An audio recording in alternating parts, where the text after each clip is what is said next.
All right, my name is Lauren Haisley, and I'm a pediatric neuropsychologist. I'm an assistant professor in pediatrics at the University of Minnesota. And today we're talking to you about a study with Lynn Paul as one of the PIs, looking at early development for kids with agenesis of the corpus callosum. Thank you. My name is Jasmin Turner. I am currently a PhD student in clinical psychology at the University of Iowa.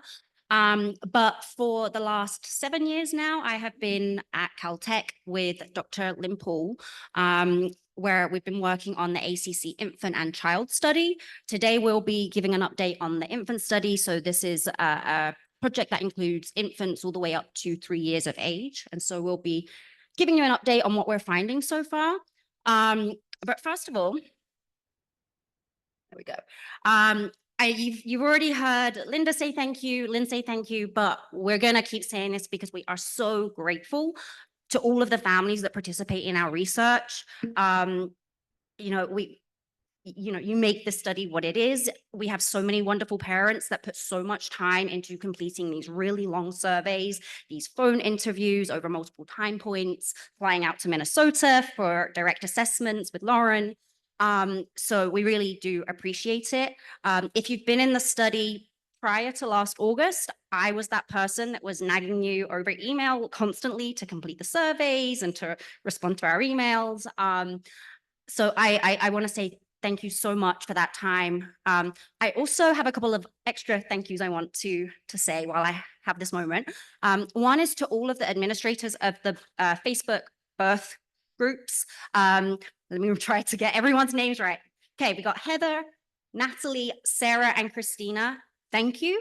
We would not have the sample size that we do if it wasn't for you sharing our flyer and telling people about the study. It really means a lot, so thank you. I don't think she's in the room right now, but I want to also take a moment to say a huge thank you to Lynn Paul. I mentioned that I'm now a PhD student at the University of Iowa. And as she mentioned earlier, today we've got more of us upcoming researchers presenting, and I'm so grateful for Lynn Paul. I sent one email 7 years ago, or over 7 years ago now, and I got a response that says, we have this clinical psychologist named Lynn Paul.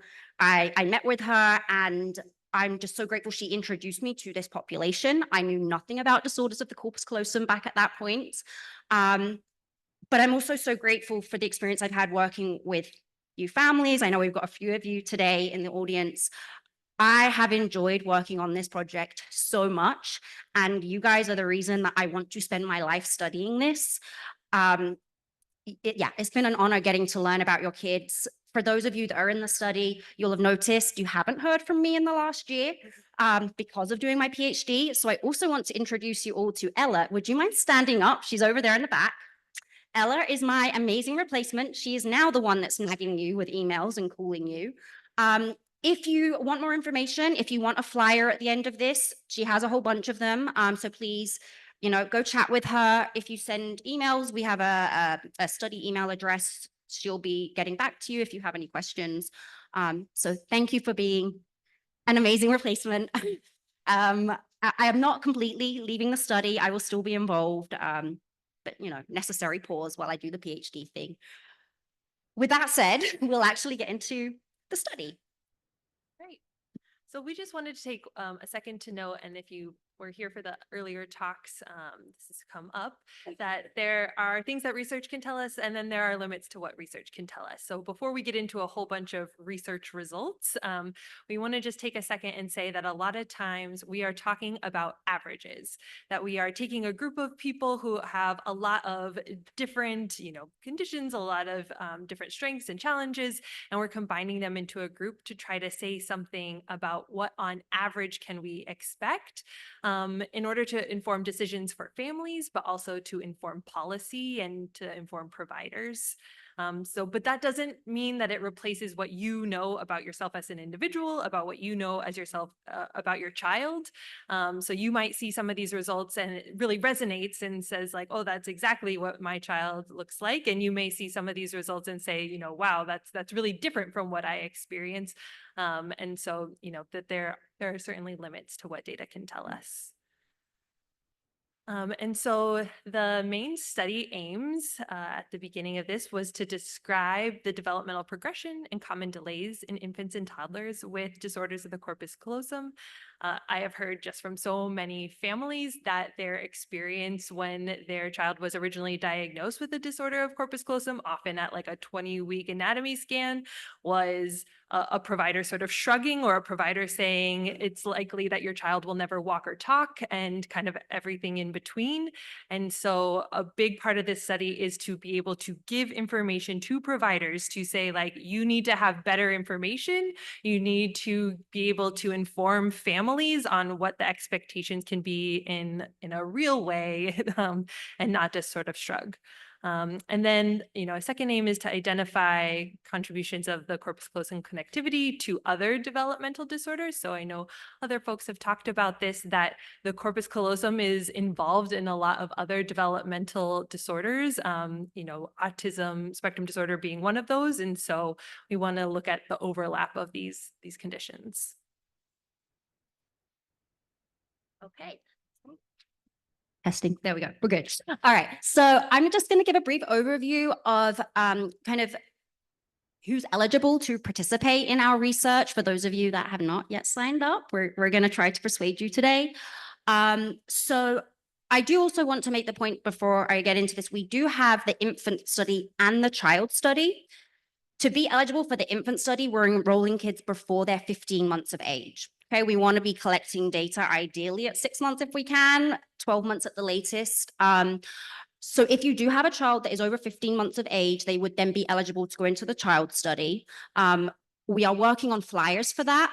I will say we have funding for the infant study. Unfortunately, at this point in time, we don't for the child study, so it is a little bit different. Unfortunately, we can't reimburse families at this point, but we hope to in the future. So today, we're just going to focus on what is involved in the infant part of this, but just be aware there is the child study, and please feel free to come up to us or come up to Ella and ask questions about that if you're interested. But like I said, the kind of cutoff age for our infant study is 15 months. And we want anyone with, whether it's dysgenesis, agenesis, complete, partial, hyperplasia, we want you enrolled. The other aspect is we do obviously expect or need parents to be fully fluent in English and to be able to read and answer surveys in English and to complete interviews. We also, once you enroll, we do require medical records. So we ask for either ultrasound report, CT report, ideally MRI reports. If you have it, we are requesting those. And on that note, if you are participating and haven't submitted that yet, please do. That's how we're confirming your child's diagnosis. We also, if you have it, we request MRI images so that we can look at those. We do let's see, what am I missing? Saliva samples. So this part is optional, but we are collaborating with Elliott Scher, and so we do mail out back there. We do mail out saliva kits, one for mom, one for dad, one for baby, and we are sending those off to his team to look at. So that is an optional part of the study, but we highly encourage you to do it if you can. And if you do participate in the infant study, there is some reimbursement. We do give you a $20 gift card for every survey and phone call kind of combo that you complete. For those of you in the United States, you also have the option around when your child is between 24 and 36 months of age, they're invited to go to the University of Minnesota for a direct assessment with Lauren. And I think so far the feedback that we've had is this is a great experience for families. You know, your child gets a very thorough assessment. We've mentioned that one of the things we're looking at is symptoms of autism. So that's one of the things that we look at when they come to visit. I think that is everything. So if you do have questions about whether your child might be eligible, feel free to talk to any of us and we can chat about that. So if you are enrolled, we will first, it will be Ella, most likely, that reaches out and schedules an enrollment call. That will just be a quick 5-minute call to determine that your child is eligible to participate. We'll send out that email requesting MRI images and reports. We send out the saliva kits, and then we have a background survey that we send out. I will say, for those of you that have done it, you know, this is an incredibly in-depth and very long background survey, but this is such valuable data for us.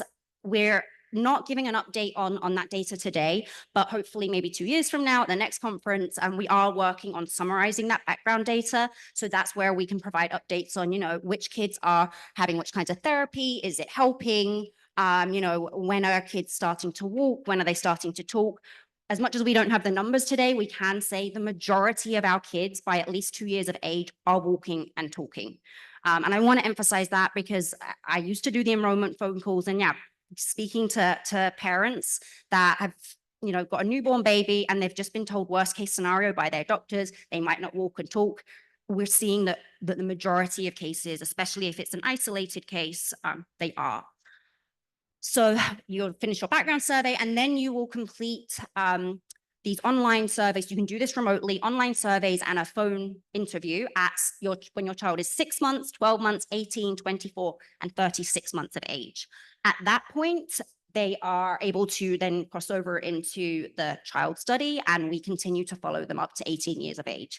You can stop at any point if you want to, but that's what we're aiming for. And then, like I said, between 24 and 36 months, we have the direct assessments at Minnesota. So just to give you a little bit of an update on where we are, we now have 170 infants that have enrolled and provided data. We do have a few more enrolled that are a little too young at the moment to have provided data yet, but 170, which is a huge success for us. I think originally we were aiming for 150, and we've made it. So thank you again to everyone that has enrolled. The main point I'll make on this slide, I mean, this is just a general overview, but I do want to point out we now have infants from 16 different countries.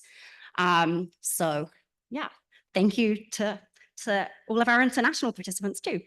And then just to give you a breakdown of kind of who we've got enrolled so far, we've got people categorized into 4 groups depending on what their MRI report and images tell us. So the majority are complete agenesis. So out of our 170, 116 of our participants are complete. We've got 22 with partial agenesis, 19 with thin, and then we've got 13 that have been described as dysgenesis. The results we will present today, we have this little box in the table down here. You'll see that little highlighted box. These are the participants that are included in the analyses that we'll present today. That's not to say we're not interested in those with hyperplasia or dysgenesis, but as you'll see in that table, those numbers are much lower. So we're really pushing to increase those and want to keep recruiting kids with dysgenesis and hyperplasia so that we have the sample size we need to study them. So the ones we'll be talking about today are complete or partial, and either they don't have any additional neuropathology or things that we commonly see and expect. So things like colpocephaly and interhemispheric cysts. For kids that do have other additional neuropathology that we don't consider common, they're in our atypical group. Again, we want to look at that at some point. It's just a case of getting our numbers up and having more funding to be able to spend that time kind of teasing that apart and looking at, you know, how do additional diagnoses impact the outcomes that we see.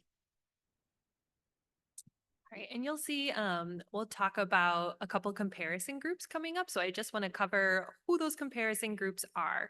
The reason that we are looking at comparison groups is because they're, you know, whereas this is the first, you know, prospective study of infant development for this population, there are quite a few studies on different genetic populations, such as kids with Down syndrome, kids with Fragile X. As you saw in Lynn's graph, there's a lot of funding that's going to Fragile X, as well as neurodevelopmental disorders like autism spectrum disorder. So a lot of times those kids have known trajectories of development. And so by comparing kids with ACC to those known trajectories, we might be able to predict something about how kids with ACC will develop over time. So we have 2 genetic comparison groups, kids with Down syndrome, kids with Fragile X, and then this neurodevelopmental group coming from IBIS, which is the Infant Brain Imaging Study, and it is a study of familial likelihood for autism. So they are looking at families where there is a sibling who already has a diagnosis of autism,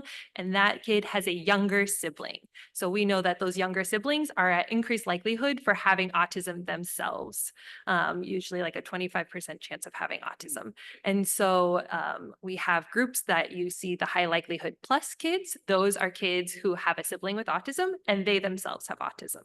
High likelihood negative, where they have a sibling who has autism, but they do not themselves have the diagnosis. And then low likelihood kids, these are what we think of as our kind of like quote unquote typically developing controls, kids with no diagnoses and no first relatives with any known diagnoses.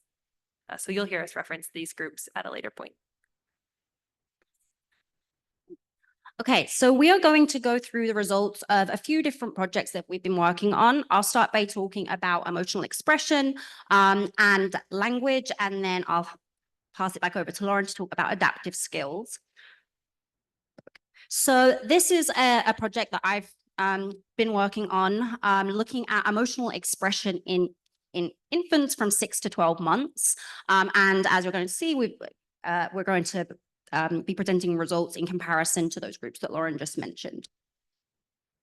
So one of the reasons that I think temperament is important, well, actually, let me start with the definition and then I'll tell you why I think it's important. So temperament, it can be defined as early emerging individual differences in activity, affectivity, attention, and self-regulation.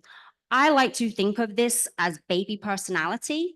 It's kind of in those early years where they don't have full kind of personality as we think of it in adults quite yet, but you do notice those little differences between kids in those early years in terms of their activity level and how engaged they are with the world, and how they express their emotions. Now, this is important because we know that this then predicts so many outcomes later in life. We know that this is related to personality later, it's related to cognition and learning, it's related to emotion regulation, social, motivational behaviors, and other developmental disorders like autism and ADHD. So this is emotion regulation and kind of emotional expression is a big interest of mine. And I wanted to take a look at what are we seeing in the first year of life in our ACC kids? How are they expressing their emotions? So we use a survey that measures a couple of aspects of temperament. And what we'll be talking about today is positive emotionality, which is sometimes also called surgency, and negative affect or negative emotionality. So positive emotionality, at least as the way we measure it in this study, consists of these various different domains such as activity level, which is kind of like how much are they moving around and moving their arms and legs. Approach, so kind of how excited are they getting about things? Are they kind of positively anticipating, enjoyable activities? We've got smiling and laughter, kind of self-explanatory there. Vocal reactivity, so how much are they vocalizing in the first year? How much are they kind of babbling and making noises? And then we've got high intensity pleasure, which is kind of how much are they enjoying high intensity stimulus? So something like, being tickled, how much joy are they getting from that? And then perceptual sensitivity, how responsive are they to stimuli in their environment? And so with positive emotionality, we start to see individual differences in this around 2 to 3 months of age. And then we have negative emotionality, which has distress to limitations. So kind of how much are they fussing, crying, showing distress when they're either kind of giving them a bath or putting them to bed, or if they're trying to achieve something and they can't, how distressed are they getting? We've got fear, again, self-explanatory, sadness, and then falling reactivity. When they are distressed, how quickly are they soothing themselves and recovering? How much are they able to calm themselves down? And we're seeing individual differences in this emerging around 4 to 10 months. So the goal of this study is first just to describe positive and negative emotionality in our infants with ACC. Again, this is an isolated case, so just our ACC kids are complete or partial with either no additional neuropathology or common additional neuropathology. No one has done this yet, so we first just want to describe that. What are we seeing? And then we want to compare them to those comparison groups that we spoke about, and particularly in relation to autism. We know that approximately 30% of adults show symptoms of autism. So by comparing them to our group with autism, we can kind of see where are they similar, where are they different, and do they overlap anywhere. So if we start with positive emotionality, what you're seeing here in blue at the top, those are our high likelihood negatives. So our kids that are high risk for autism, but don't have autism. And our low likelihood, so basically our neurotypical group, we see there's much higher positive emotionality. Then all of our other groups are kind of overlapping a lot. So what we're seeing is ACC, Down syndrome, Fragile X, and kids with autism all have significantly lower positive emotionality at both 6 and 12 months of age. One point I want to highlight, you see this other plot to the side. Lauren mentioned earlier, some of these things may sound true for your child, some of these things may not. What you're seeing here in this kind of scatter plot is the range of scores. Some are really low, some are much higher, some increase by 12 months, some decrease by 12 months. What we're presenting here is the average. On average, they are expressing less positive emotions, but there is still a huge range, and we're seeing all these individual differences in kids. When it comes to negative emotionality, we are seeing a similar pattern. So again, there's that huge range across kids, some really low, some much higher. The difference here comes to how they compare to autism. So again, the blue lines up at the top, we've got our neurotypical kids and our ones without autism. They're showing much more negative emotionality, but also the kids with autism are showing more negative emotionality, whereas our ACC kids and then also the Fragile X and the Down syndrome kids are showing much lower negative emotions. And just to help, because they're all overlapping a little bit, the ACC group is the orange line in the middle along with Fragile X. Yes, I can. So here, orange and pink is our ACC and Fragile X. Now, one of the things I do also want to point out here, in fact, let me go to the next slide because this will be relevant here. So we're making this statement here that we're seeing reduced emotional expression at 6 and 12 months of age. That does not necessarily mean reduced emotions in terms of what they're feeling. Remember, these are parent report surveys. What we're collecting here is what parents are observing. So whether or not these kids are feeling less, we don't know. It would be great to look at that in the future. It's something I would like to look at. What are they actually experiencing internally? What is happening in terms of arousal? But as far as the expression of emotions, we're seeing much lower levels of expression. And I think that's something that for parents to be aware of. If they are still experiencing emotions like other kids at a higher level, but just can't express it, then it's good to be aware of just because I don't see this emotion doesn't mean it's not there. And so it may require you to just pay a bit more attention, check in a bit more, and just be a little bit responsive to their needs at times because they may not be able to express some of those emotions. And just some takeaway points with positive emotionality, we are seeing that overlap with Fragile X, with Down syndrome, and with autism. They're all showing less positive emotionality compared to our kids without autism. But negative emotionality is where we see that difference. Our ACC kids have got that lower negative emotionality, but the autism kids are much higher. It may be that's one of the factors that will help us predict which kids go on to have a diagnosis of autism. We don't know yet, but that is something that we would like to look into in the future.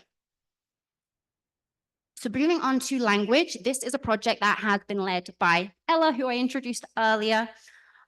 So she was looking at data, analyzing data that looks at language from 12, 18, and 24 months of age. So we already know that in adults, there are difficulties comprehending non-literal language and challenges with things like sarcasm or double meaning in language. We know that they have difficulties expressing their emotions using words and also in interpreting social intentions. What we don't know is what does language development look like in early childhood? And so that's what we're exploring here. So the aims, again, we just want to first describe language development. We're the first study doing this. So what does it look like in our infants with isolated ACC?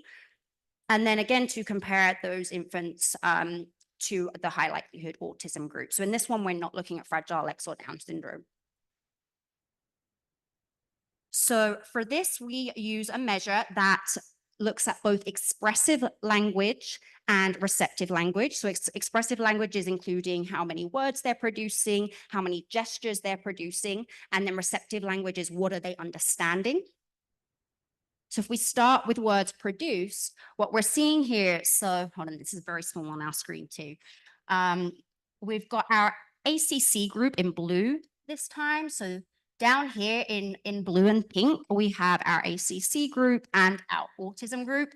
And as you can see, their words produced, there is not a difference at 12 months of age, but by 18 and at 24, we are seeing that there are much lower levels of words produced. That's not to say they're not producing words, they are. And that continues to increase by 24 months of age. We're seeing the same pattern. It's just taking them a little bit longer, and that number of words is a little bit lower at those time points in the same way that we see in autism.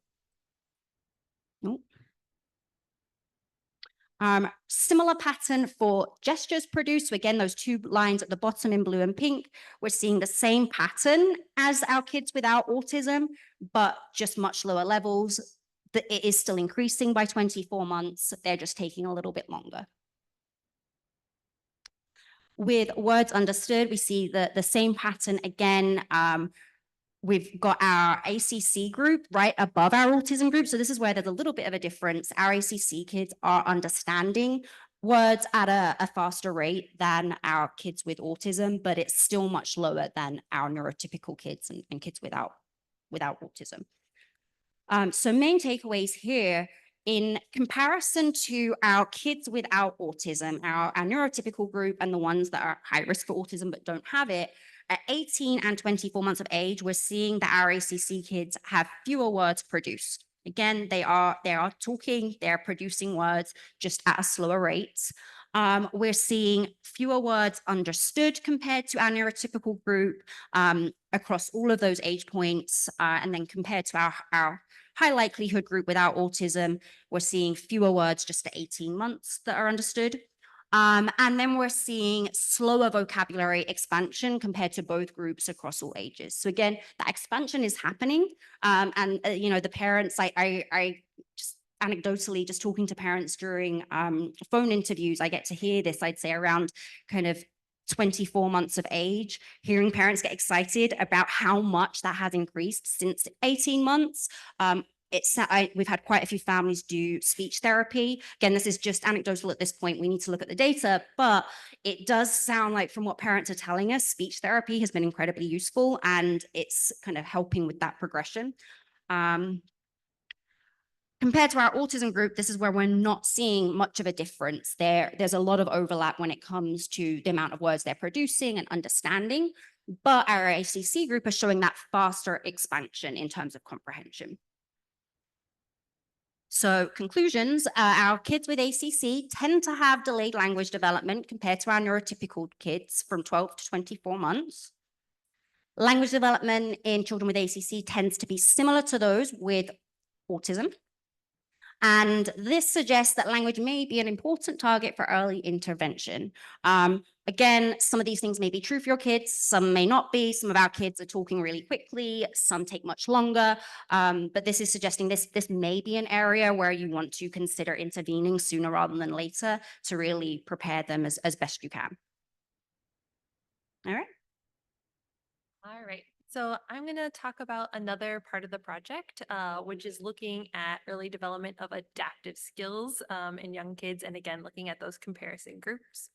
So adaptive functioning, if you are part of the study, this is the part where Jasmin or someone else calls you on the phone and asks you a whole bunch of questions about what your child is doing independently. in their daily life. If you are even not part of our study, but if you have had an evaluation of any kind, it's very likely that you've contributed to this measure. So adaptive skills are the skills required to meet the functional demands of daily life. What are you independently able to do that lets you get through your day-to-day? For a young kid, that's things like, are they using words to get their needs met? Are they using eye contact to make a social connection? Are they able to feed themselves? Are they able to walk? These are the types of things that we expect young kids to learn how to do over time.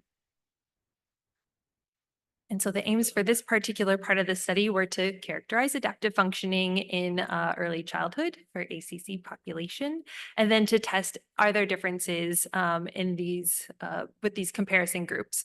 One of the things that we know for sure from these comparison groups is that in the genetic groups, there are clear delays in adaptive functioning that start as early as 6 months, and that we see them and that they continue over time. Most individuals with Down syndrome or Fragile X will go on to have an intellectual disability, and that's clear kind of from the trajectory from very early on in infancy. Versus in the autism spectrum disorder, oftentimes there are delays in adaptive skills that are clear by 12 months, but there's a lot more variability. Some individuals will have an intellectual disability as they reach adulthood, and many will not. And then again, we're looking at this at 6, 12, 18, and 24 months of age. So these, again, are our comparison groups I talked about before. The way that we measure adaptive functioning, like I mentioned, is through this parent interview, where we are looking at 4 different domains: communication, both expressive and receptive, so what kids say and what they understand; daily living skills, which for young kids are things like feeding, toileting, dressing themselves, hygiene things that you would expect a typical 6 to 24-month-old to be able to do; socialization, which is how are they building social interactions with others, how are their play skills, are they able to like play with others, play independently; and then motor skills, gross motor skills like walking, jumping, running; and fine motor skills like picking up Cheerios, stacking blocks. And you can see on the right here, that's just an example of some of the questions that we would ask as part of receptive language in that early period.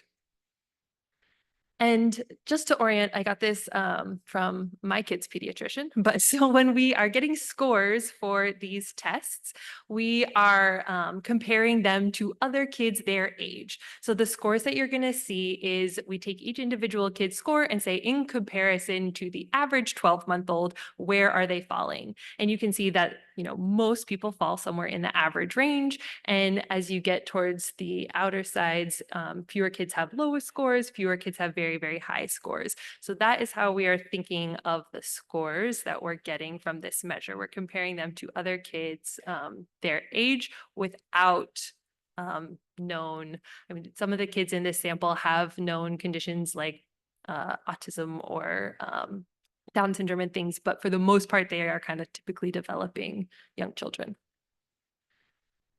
So for the first domain here, hold on, I will orient you, and I apologize that this is probably so impossibly small, but it is looking at communication skills over time. So going from 6 months on the left to 24 months on the right. And that orange line is showing you what is kind of on average happening over time. The average score in the broader population is 100. And we see for the ACC kids starting at 6 months, theirs is slightly lower than 100, but still generally consistent with the broader population. As kids get a little older, towards 24 months, their communication skills are not developing as quick a rate as they're typically developing peers. And so we see by the time that they're 24 months that they're kind of their scores are shifted slightly lower than the normative population than they're kind of typically developing peers. But you can see, just like Jasmin showed on hers, there's so much variability. Each of those dots is one kid's score. So there are some kids who are scoring in the above average range, and there are some kids who have very significant delays within this population of kids that we studied. And then this is just showing in comparison to these other comparison groups. the story across most of these domains is that at 6 months, we tend to not see much of a difference. In communication skills, we do see that kids with ACC are scoring slightly lower than their neurotypical peers, but that those differences really emerge over time. At 6 months, all these kids are looking very similar, but by 12 months of age, we see that kids without any diagnosis kind of are there at the top in those blue and purple lines. The ACC kids are in that orange. They are looking very similar to the kids who will go on to have an autism spectrum disorder diagnosis. And the kids with ACC are scoring higher than the genetic condition kids. In motor skills, we see a somewhat similar, slightly different pattern where, as I think we might expect, the motor skills for kids with ACC start again shifted slightly lower. So 100 is average, and kids are generally around like high 80s to 90s on average, and though they're sort of staying at this slightly lower level from 6 to 24 months. So this motor delay is more apparent from early on at like 6 months and kind of continues over time. And that's what we see when we're comparing to these other groups, that 6 months, again, there's not a lot of difference, but pretty quickly by 12, 18, and 24 months, the kids with ACC have more motor delays than their neurotypical peers, than kids who go on to have an autism spectrum disorder, but that these kids with ACC parents are reporting higher motor skills than the parents of kids with Fragile X or Down syndrome. In a different story, socialization. So kids are actually, the kids with ACC are at the kind of average level or even a little bit higher on socialization scores from 6 to 24 months. And given the fact that like sometimes some of the social nuances are areas of challenge as kids get older, I don't know that we necessarily expected this result, but it is really cool to see that parents are really reporting. You see the ACC line at the very top compared to all these other groups, that they're reporting that this is a significant strength for their kids at this age. So 6 to 24 months. They're reporting higher socialization scores than the genetic groups, than kids with autism, and they're consistent. They're statistically the same as the neurotypical kids. And the last is daily living skills. This looks very similar to communication scores, where kids at 6 months are starting near the average range. Over time, they are not developing these skills quite as quickly as their neurotypical peers. And so that by 24 months, they're showing, on average, they're showing some delays compared to the average population. So that's a lot of data points, but so to summarize, most parents, a takeaway that I think needs to be emphasized is that most parents are reporting adaptive skills in the average range across time points, right? Even though statistically they're different than maybe their typically developing peers, they're broadly in the average range for most of what parents are reporting. However, there are about 25% of kids who will have a delay in one or more domain by the time that they're 2. Most of the time, this is in motor and or language skills.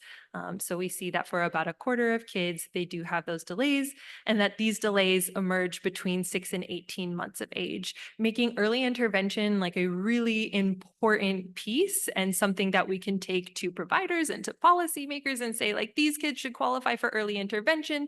This is very important. Certainly, will there be kids who go on to graduate from that because they're doing quite well? Absolutely, but better to get them involved so that we can kind of increase the likelihood of these positive trajectories. Certainly, there's a strength at this age in these socialization skills, and excited to look more into what's behind all of that and how we can kind of continue to support this area of strength. And then that oftentimes kids with ACC are looking similar to the group with autism spectrum disorder, particularly in communication and daily living skills. This is similar to what I said just before.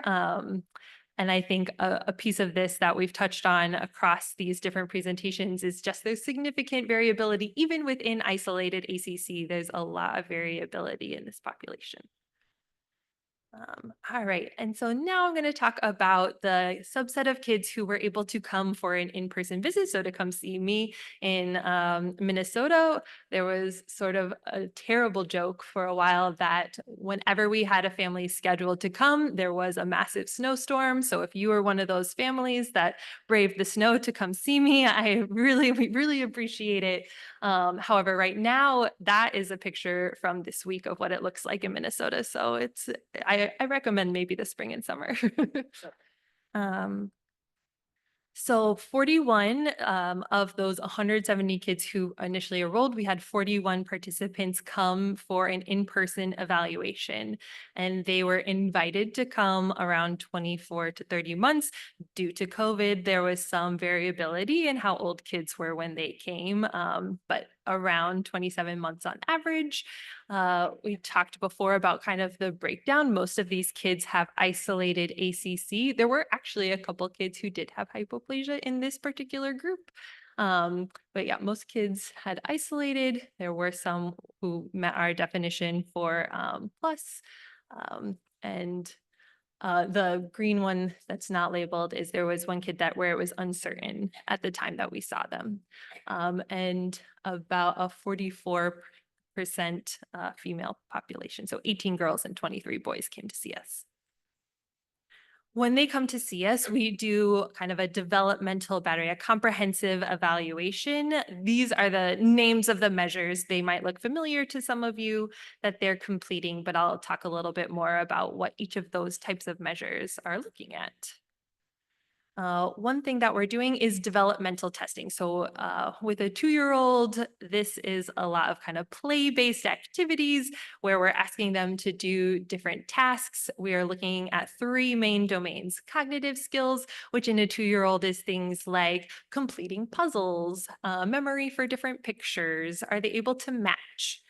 Things like that. Language skills, so their expressive language and their receptive language, fine motor skills, and gross motor skills. And so this is all of this data that you're about to see is so new. I don't know. We got these like yesterday. So you're the first to see these things.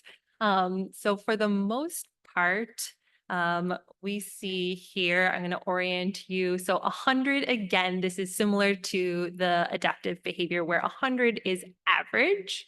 And we see, looking at the cognitive domain, language domain, and motor domain, that the kids are generally performing again within the average range, but their average score is shifted slightly lower. This is particularly true for the language domain, where you can see there's quite a bit of variability. Each of those little dots, those little shapes, is a child's score, and the motor domain. So a lot of variability in language skills, motor skills slightly less so, and that their averages are shifted slightly lower. So instead of like 100, it's closer to 90. These 2 graphs are correlations. So basically the question here is, are what parents reporting on that adaptive skill measure are that they're seeing, is that what we are also seeing in the in-person visits? If you have had a 2-year-old, you know that like what you ask them and what they will show you that they can do on a like any given moment is maybe different from what their like true abilities are. So these lines basically just show that what parents are seeing and what we're seeing are highly correlated, meaning that they closely mirror each other. And so when parents are reporting delays in motor skills, kind of at the lower left quadrant there, that we are also seeing delays. And so that what parents are seeing at home is similar to what we're seeing on the testing. Another piece of this study, as we mentioned before, is looking for autism spectrum disorders in this population. The reason that we are doing that is because there's some literature to suggest through a study that Lynn Paul did that there's a higher prevalence of autism spectrum disorders in adults with ACC. And so most people can be diagnosed with autism spectrum disorder in the early childhood period. And so we wanted to know, is this true for kids with ACC? Are we seeing these diagnoses emerge at this time? Or is there a different presentation? One thing from the study that Dr. Paul did was that at the time when she was looking at adults, that 30% of individuals met criteria in adulthood, but when you ask their parents, did they show these signs in early childhood, there was a fewer percentage of them that showed signs in early childhood. So if you're not familiar with autism spectrum disorder, we are thinking of this from like a medical diagnosis. So in order to have a medical diagnosis of autism spectrum disorder, you have to show, and I took this directly from the, diagnostic manual. So it's a very like deficit oriented approach. So that they say you have to have like deficits or challenges in social emotional reciprocity. So those kind of like back and forth social interactions, challenges with nonverbal communication. That's things like gestures, eye contact, using those to communicate, as well as interpreting what other people mean. And then deficits in developing or maintaining relationships. So in young kids, that's things like, are they interested in other kids? Are they able to play cooperatively with others? Do they enjoy those interactions? So you have to show each one of those in order to have a diagnosis of autism, as well as 2 from this other circle over here that includes restricted interests and repetitive behaviors. So this can include things like repetitive motor movements, repetitive speech, insisting on kind of inflexible routines or having ritualized patterns of behavior, having highly restricted or fixated interests, so being just hyper-focused on a certain type of interest to the extent that it really interferes with your ability to do other things, and then hyper or hyposensitivity, so sensitivity to noise, textures, things like that. So this is what we are looking for when we are evaluating these young kids for autism. One of the reasons that we want to do this is because there's significant literature out there suggesting that you can diagnose autism spectrum disorders reliably in young kids, and that if those kids get early intervention, that they have sort of improved outcomes related to social relationships, communication, and things like that. So of the kids that we saw in person, the way that we are doing, we are evaluating is through some standardized measures, including the ADAS and ADIR, which I'm happy to talk more about, but ultimately is through the diagnosis of a trained clinician, typically myself or another colleague of mine who's trained on autism diagnoses, as well as has knowledge of ACC. And so of the kids that we saw in person, 3 of them were diagnosed at the time with an autism spectrum disorder. One was not able to kind of complete the evaluation necessary. A lot of these evaluations require that you're able to walk and have kind of a 12-month developmental level in order to complete them. So one child had delays significant enough that that was not possible. And then one child did not receive a diagnosis at the time, but when we followed up with their parents a year after, like at their 36 months, they had had a diagnosis by an outside provider. An interesting piece though, so we think that, there's a significant percentage that had a diagnosis, even though it's a small sample. One of the measures that we look at is called the Autism Diagnostic Observation Schedule, or ADOS. If you or someone close to you has gotten an autism evaluation, it is very, very likely that they have done this measure. And it is just a play-based measure where we are looking for certain types of behaviors, looking for social communication skills, and it helps in the diagnosis of autism. From the measure, you get scores, and these scores place you into different ranges that suggest you are at lower or higher likelihood for having an autism spectrum disorder. So what you're seeing down here, a score of 1 to 3 means kind of no autism spectrum disorder. It is unlikely that you have autism. A score of 4 or 5 means that is not clearly autism, but it used to be that there were more diagnoses than just autism spectrum disorder, like PDD and OS. And so it is likely that, maybe you have autism, maybe there's something similar to autism occurring. And then 6 to 10 is highly likely that this child has autism. And so you can see that there are quite a few kids falling in this like 4-5 range. On the other side, it's like impossibly small on the screen.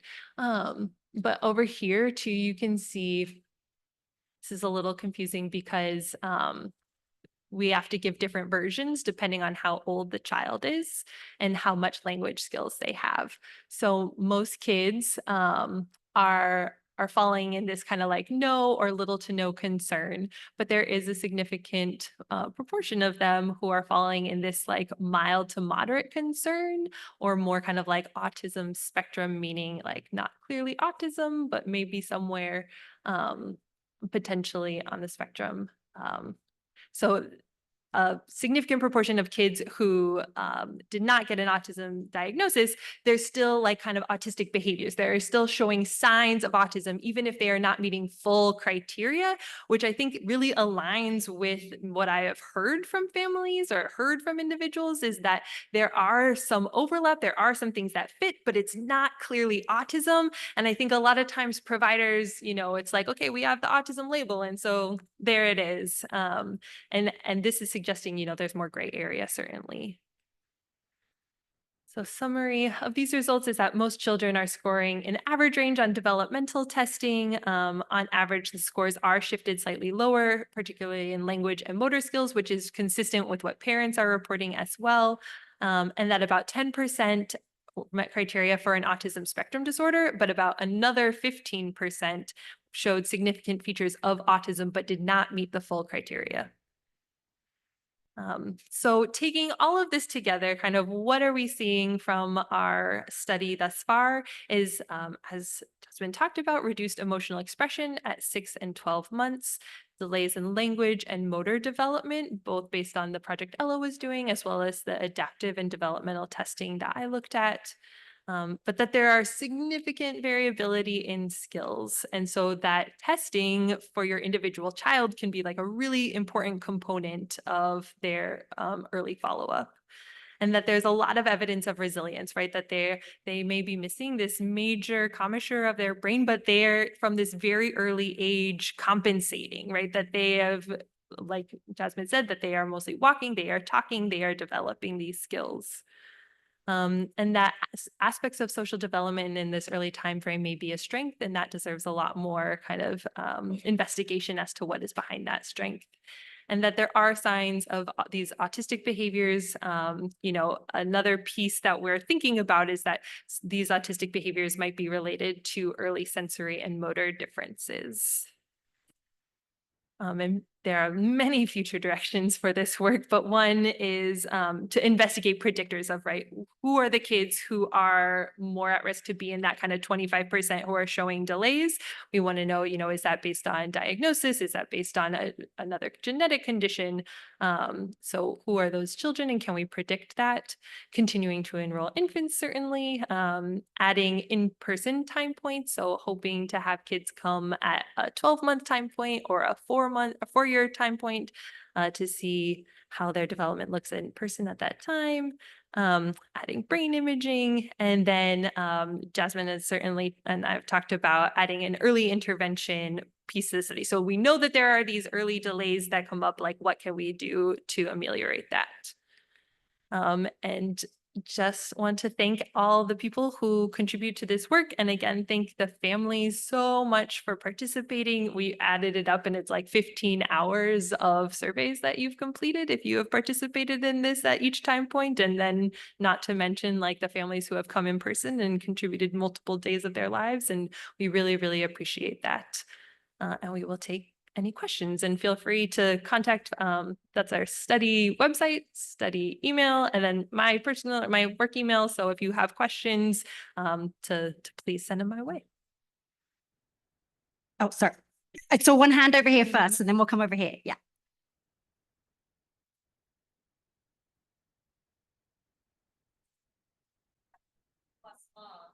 I am curious what you were seeing in the trends for your plus kiddos, either anecdotally or yeah. So I think, so in the adaptive skills study, a lot of the plus kids, some of the plus kids were removed if we felt like some of the kids who had like neurodegenerative conditions or things that were going to like explain the results more so than the agenesis of the corpus callosum. That being said, it was not as, I think in the genetic presentation, you saw that a lot of times those kids do tend to be the ones who are more impacted, but it's not, certainly not necessarily true. I think, let's see, see if I can go back better. The kids that we saw in person, yeah. Okay, there we go. The kids that we saw in person, right? I'm sure it's so hard to see. The plus kids, they are scattered throughout. It's not, thank you. So plus is this little purple triangle. So you've got some kids there, you've got a kid there, you've got, so it's not clustered in one part. And I think what deserves more attention is like, what is included in plus and like, which plus kids have and a piece that I certainly need to do is to go back and do the adaptive skills again, including all the kids, because I think there's like this idea that maybe the plus kids would have more significant delays, but certainly they're not seeing that that's always true. So yeah, it's a good question. About autism spectrum. The thing that I'm curious about is, and I hope I'm saying this right. So autism spectrum, we don't really know what causes children.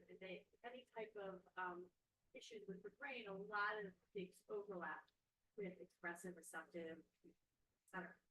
But you do know that ACC is a structural abnormality. That's what's causing these issues. Yeah. Right. So when someone gets a diagnosis where your kid's also autistic, I don't know, they're not really autistic, right? Yeah. They're missing part of the brain. And this is why it comes for just that. Yeah. Now with autism, it gets a lot more service and, yes. all that kind of stuff. Yes. So, but I'm just wondering, like, is your ACC really autistic? Yeah. That is what I spend like hours thinking about. Because I would say that there are some kids who I see and it is really like clear autism. And so you wonder like, is that just ACC? Was there a genetic condition that kind of caused both of these things to be true? But a lot of times it's not a clear-cut diagnosis. And I do wonder, is this just ACC and how it presents in this child? And we have a system that knows what autism is. And so we say, okay, it's autism. And with that autism, you can get like a lot more services. And certainly those kids have challenges in aspects of social communication and like repetitive behaviors that require support. And so in many ways it makes sense, but you're totally right. And we know for, the autism field is also always expanding and moving. And we know that about 20% of autism cases can be linked to a known gene versus the rest of cases oftentimes are kind of idiopathic, but it's similar to, there's a proportion of ACC where there's a known gene and there's overlap between some of those autism and ACC genes.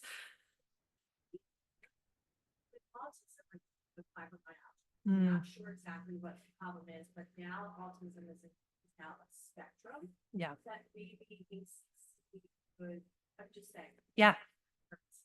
But it's still not, no one really knows. But saying, but maybe that's a thought to put under that umbrella. Yeah, absolutely. For both spectrum, because you do have something happening with the brain. Yeah. Can I add to this? I'm going to steal an analogy from Lynn Paul. If you see someone that's limping, it could be that they've got a blister. It could be that they've got an injury of some kind. There are so many reasons for the same behavior.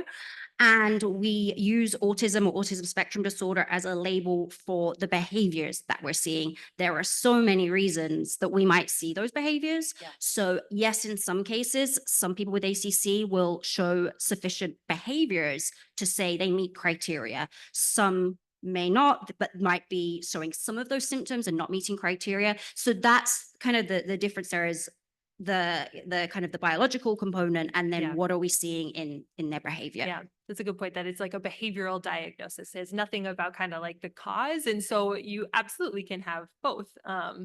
But it is an important question, I think, too, is that, one of the things that we've seen in Fragile X, a lot of kids with Fragile X have a co-occurring diagnosis of autism, but there's work to suggest that their autism symptoms look different than a kid without Fragile X who has and it's important to understand that because they might need different supports. They might need, they might have different kind of prognosis of some of their behaviors. And so one question is, is kind of the phenotype is the typical picture of a ACC kid who has maybe co-occurring autism. Does it look the same or is it look different? Kind of similar to Fragile X. And my suspicion is that it looks a little different.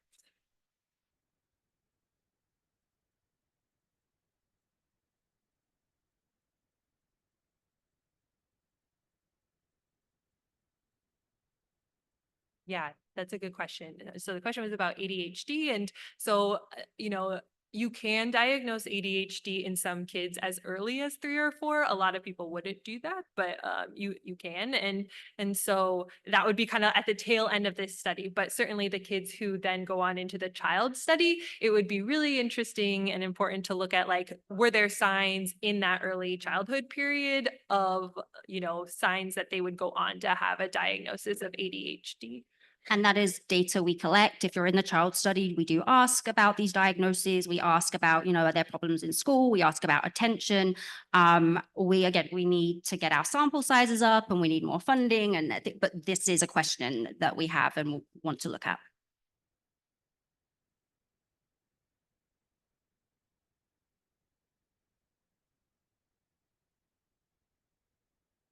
Yeah, we have that data and we will definitely be like publishing and putting that data out of which kids were getting what types of therapies. I would say of the kids who came in person, most had gotten early intervention like through the state or through their school district at some point. Some had graduated or, and the thing that's a little tough is that, right, that the quality of that, the time a kid can qualify for, like, varies so much from state to state, from school district to school district.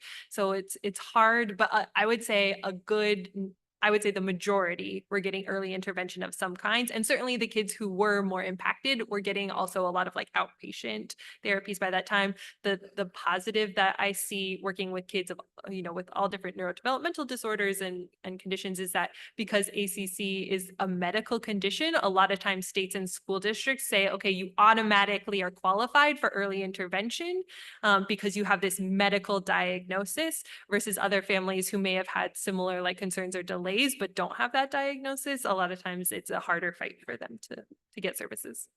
Before I pass over to Lynn Paul, she wasn't here in the room earlier when I said my thank you, so I'm going to say it again.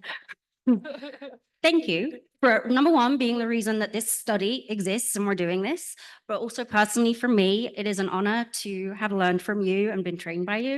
I'm going to get emotional now, but just thank you for being an incredible mentor. Yeah. You two give me hope. I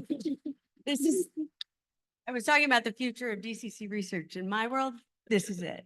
They're both amazing. And it is an honor to work with both of you. You bring a lot to this field that I wouldn't have brought. So thank you.